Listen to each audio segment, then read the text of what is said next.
Hi, everyone. I am Dr. Christine Lee. I'm a clinical psychologist, and today I am going to talk about how to deal with your resistance. And resistance, of course, can take many forms and be about many things. But I guess today I'm going to focus on how to examine your type and forms of resistance so that you have more of a chance of kind of just getting the whole resistance experience away from you so that you have more room to take action, you have more energy, you have more verve, you're in a better mood, and then you can get more things done or get the same things done in less time. And I think that's a valuable exercise and pursuit. Okay, so the first tip that I have for you is you do want to evaluate how do you react when a new challenge comes your way or when somebody asks you to do something that might not be one of your favorite things to do, or you just have to do something that you've been putting off for a while. What is your first response? Just take a look and evaluate and review. What do you typically do? Do you tend to breathe a heavy sigh and start moaning? Do you start complaining? Do you start feeling badly or heavy or depressed even? Do you tend to become very negative and pessimistic about what's going to happen? If you get started, then I'm going to get tired. I'm going to be behind on my other project. What kind of mood do you start challenges with? And I'm going to guess that many of you start with the more negative stance, the more negative tone, or the more negative statement or idea. And that is totally understandable because that's all over our culture and all over our stress inducing culture. And it's okay to come from that, but it's also, I think, really wonderful or would be really wonderful if you could learn to greet every new challenge with a neutral perspective, like, oh, the next thing, or a positive attitude. Oh, that's going to be lovely. Oh, that's going to take no time at all. Oh, I'm going to learn from this challenge, from getting through this challenge. Oh, I can do that really quickly. It's not going to be a bother at all.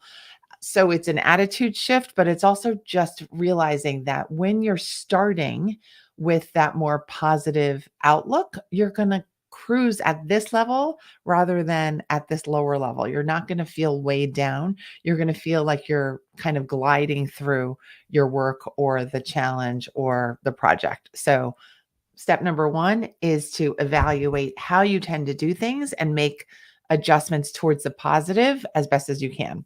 And practice. It takes practice, certainly. The second tip that I have for you is that if you have a long list of things to do, or even if you have just a short list of things to do, pick the items that will require the most brain power from you to start first, to pay attention to first.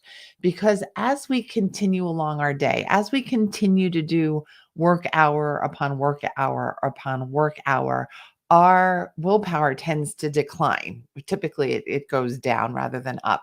So, you want to front load your work with the more difficult or more brain taxing work, the more brain involved work. And then I think you're going to do much better. And does that help with resistance? I don't know if it helps with resistance, but I think it does help you to feel more powerful when you're facing your work. And I think that probably helps with your resistance. It helps to keep your resistance at bay. And the third tip that I have for you is something kind of unrelated to productivity in a way. The third tip is my suggestion for you to get more comfortable with things being flexible, with being more spontaneous, because I think a lot of our energy oftentimes is spent making sure that things are just so ahead of time. And that just takes a lot of energy. Oftentimes, all the planning, all the scheduling, all the emailing back and forth, all the checking the schedule, all the making sure you didn't mess up, when really many of those events that we're preparing for are events that are actually pretty flexible. They're not set in stone. There are multiple options for doing it and getting there and having it be a success. And then we're spending all this time pre-preparing when we really don't need to. So I hope that tip is clear. It's a little more vague than my typical tips, but I hope these tips really help you to just see how can I change my strategy towards difficult new challenges or things that are upcoming on my schedule? Do I have to really resist all the time? Do I have to complain, moan, and think bad things when I have a full plate? No, you actually don't have to. You can just say, I've got a lot to do. Let's straighten up our attitude. Let's figure out what needs to get attended to first. And let's see what we can put off in a healthy way so that we have more room to really work and concentrate on the stuff that's really important. I hope all this helps you so much. I have a new productivity power hour coming up soon. I'm going to have to look up the date.